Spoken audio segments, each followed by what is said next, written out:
This example is from the hands-on exercises in Chapter 6 of the Excel textbook, What If Analysis.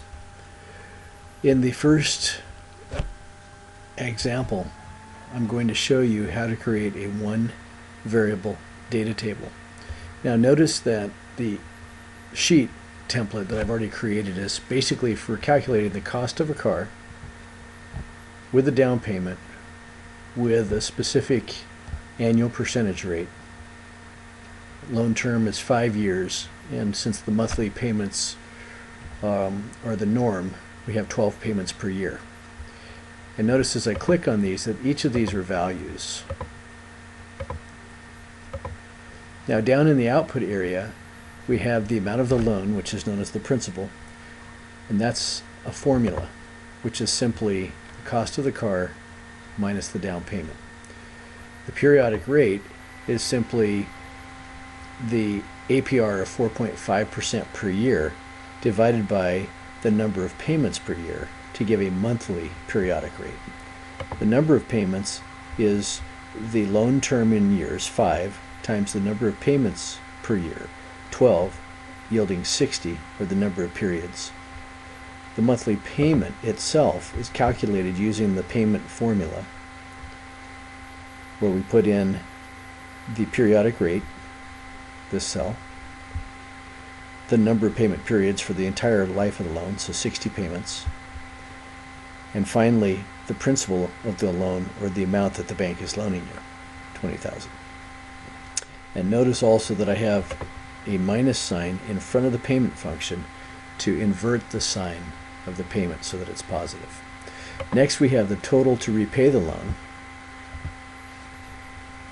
Total to repay the loan, which is a calculation of the number of payment periods times the monthly payment that was calculated. And then we have the total interest paid, which is the total we calculated to repay the loan minus the principal of the loan, yielding the difference between the two. Now let's say, for example, we wanted to change the APR. Let's say the bank would give you 4% instead of 4.5. Notice that the payment down in B12 will change. And then if we can say, well, what if I could get 3%? Again, notice that the payment down in B12 changes. Now I'm going to go back to 4.5% because that's what's in the book.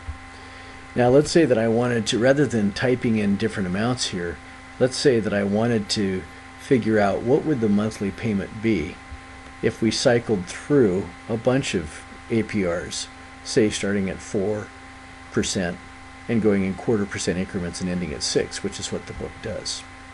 And let's say that as the program cycles through that APR, we wanted to calculate a new monthly payment, a new total loan repay, and a new total interest paid. So here's how we do that. We go to D4 and we would enter 4%. Select it so that D4 is the active cell. And then we go to the editing group on the Home tab. We select Fill, we pick Series, we say, okay, we want to build our series down in a column, so I'm going to say Series in Column. I'm going to say that my step value is 0.25%, so 1/4% steps, and I want to stop at 6%. I'm going to say OK, and it fills it in. Now notice that it looks like we have duplicates, so basically select that entire range and then give it a couple of decimal places so you can see that it's actually cycling through 1/4% at a time. Now having done that, we want to also determine, well, what are we going to want to calculate? Well, we want to calculate 3 different amounts. We want to do the monthly payment, so that's B12 from our template, and I'm going to tab over, and then we want to calculate the total to repay the loan, so that's B13, and I'm going to tab over, and then we want to calculate the total interest repaid, B14, and again I tab over, And so basically we've told the data analysis tool, by selecting this cell and this cell and this cell, that we want it to recalculate the monthly payment, the total to repay the loan, and the total interest paid in a table format, using first 4%, and then 4.25, then 4.5, etc. So it's going to step through each one of those and calculate these three columns this way, independently. This one, this one, this one. So the way to do that is to select the whole table, which starts in D3 and ends in G12. You need to do it there so that you encompass all of the series of interest rates and the three different variables from the original template that we want to calculate. Then you go to the Data tab, drop down the What If analysis, go to the Data table, and you're presented with the row input cell and the column input cell. So how do you know which one of these to pick, row or column? Well, since we originally want to recalculate the APR, and we have our APRs in a column, I'm going to say that it's a column input cell. So this APR from the original formula is going to follow a columnar format. And so we select the column input cell. I say OK. I highlight the numbers and I go back to Home and format them in the accounting format. Now lastly, we want to take these headers, B12, B13, and B14, and we want to give them text headings. But if we type a text heading in there, we actually will delete the reference back to the original monthly payment.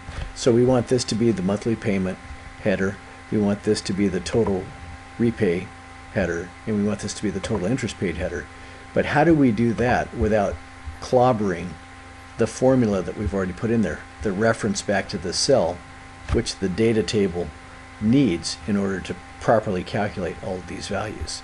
So the way to do that is, let's select E3, which corresponds to the monthly payment. Drop down the format box, go to More, Number Formats, pick Custom, run all the way up here to the top, pick General. Using double quote, say monthly pay. Make sure you have an end double quote there. Spread that out and you can see it now says monthly pay. The same thing here, we don't want to clobber B13, so we go to Custom by selecting More Number Formats, Custom, jump up to the top, select General, use the double quote, total repay, end double quote, hit enter. And notice when we select it, it still shows the formula, but we're able to read English words. Here, it still shows the formula, but we're able to see English words here. So I'll do it for the last time. I'll select G3, drop this down, go to Custom, jump up here to General, double quote, total interest,